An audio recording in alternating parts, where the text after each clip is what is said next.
I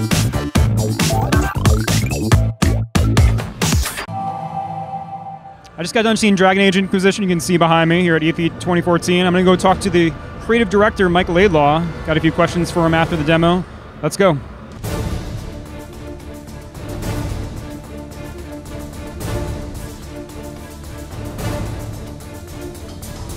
Hey guys, I'm here inside the EA E3 2014 booth beside Mike Laidlaw. How's it going, Mike? It's really good. It's been a great show for us so far.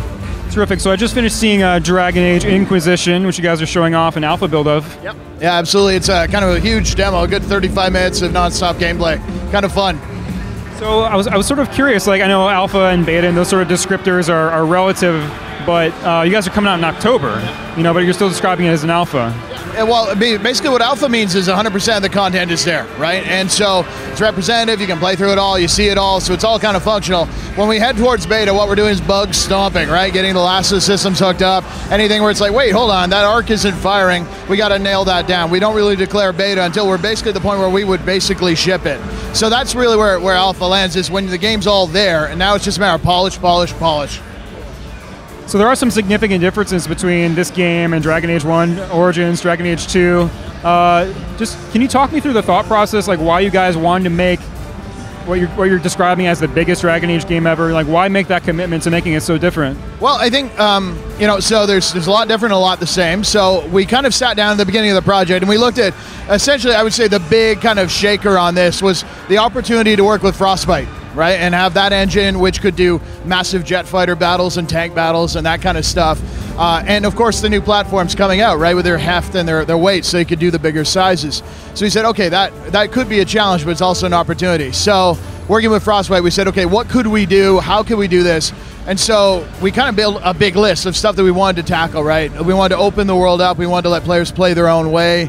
We wanted to let that experience be a lot more custom and to say, hey, wouldn't it be cool if there were an integrated story that explained why I'm running around and doing all these side quests and, you know, why I would crest that hill and see that awesome temple down there that's half sunken into the mud. Like, what's going on and how can we tie that together? So we built kind of the whole story and premise around that idea. What if, you know, the world was going crazy and someone had to step up and kind of say, you know what, I'm going to lead from the front. I'm going to be an inspiration and show people how it's done. So we kind of came to that, and then we sat down and said, but let's talk about what we want to keep and that makes us uniquely Dragon Age. And really, there's a whole bunch of features, but they all center around the idea of the party, right? The fact that you control the whole party, you can take direct control of them, that they're all equals, they aren't like kind of like your jumpy buddies following along, and that they're part of a tactical gameplay and landscape. So we wanted to make sure that we doubled down on that, hence why Tactical View basically came in for every platform, not just PC. Great, so yeah, something that was hinted at in that demo was you know, having different party members in your party, of course, is going to impact the story in different ways, you know, based on who's with you in different quests. Can you talk me through maybe an example or two of that? Yeah, sure. I mean, essentially, you have 9 different characters you could be taking with you. You got to kind of pick 3. You know, it's up to you how you compose your party.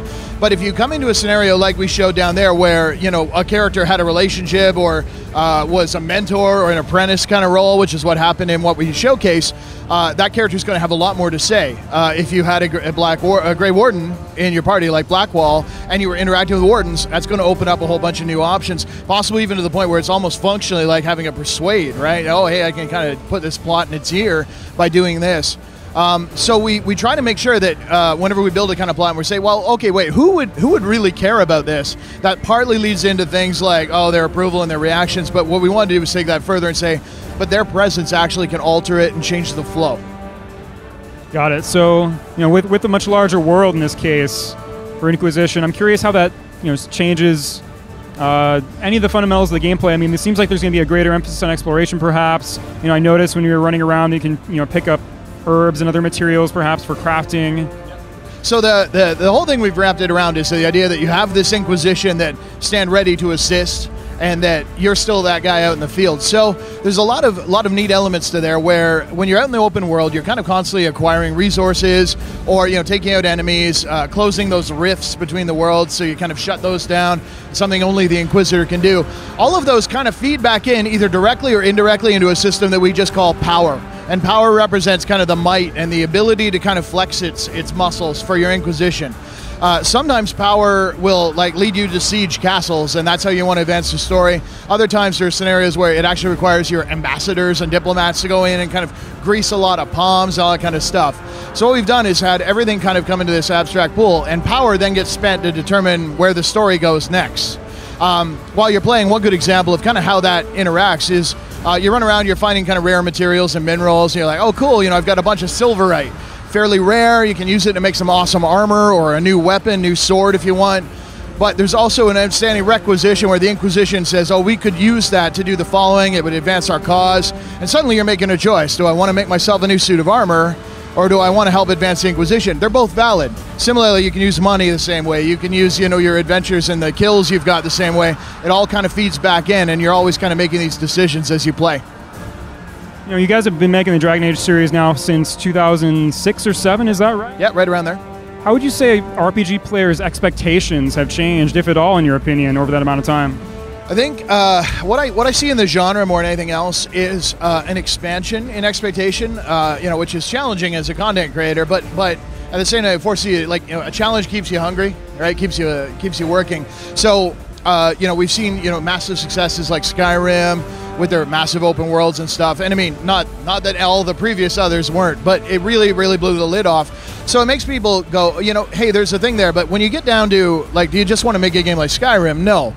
Do you want to understand why people love Skyrim so much? It's because you could carve your own path. You could go your own way and do stuff that your buddies may not have seen. You know what I mean? You could miss stuff, and that's got a certain joy to it. As well, I think that, choice in how do you play. In a Skyrim paradigm, it's like, hey, I'm a mage or I'm a warrior or whatever. For us, that really boils down to, do you want to be tactical? Do you want to do some more action? What class do you want to play? How do you want to compose your party? We're always going back to those RPG roots and asking you those questions, and then making sure the presentation is kind of top notch, which again, hey, next gen and of course PC, yeah, let's make that thing strain. Yeah, so on that note, I'm curious if you've been playing the game at all at BioWare on PC, and if you can speak at all to the experience of playing it on PC right now. Yeah, absolutely. So we're demoing it on PC. So one thing we've introduced that's new is the ability to use a controller if you like that. Not mandatory. There is a PC interface as well, and it's a lot more quick bar, kind of right click, all the things you'd expect. Mouse wheel to zoom in and out to go to tactical and so on. It plays very well. It's actually, generally I'm a PC gamer, so that's how I love to play, is doing that kind of flow. And it's very smooth and very easy. It changes a little bit of the paradigm, but for the most part, it's going to be very familiar to anyone that's played any of our previous games, because it's very, very similar. Well, Mike, thanks for your time. It looked good. We're going to see you in October, is that right? Yeah, October 7th, you'll see it again. All 4 of the consoles, PS3, PS4, 360, PS1. But for you guys, of course, PC, going hardcore. All right, sounds good. We'll look forward to it. Thanks, Mike. All right.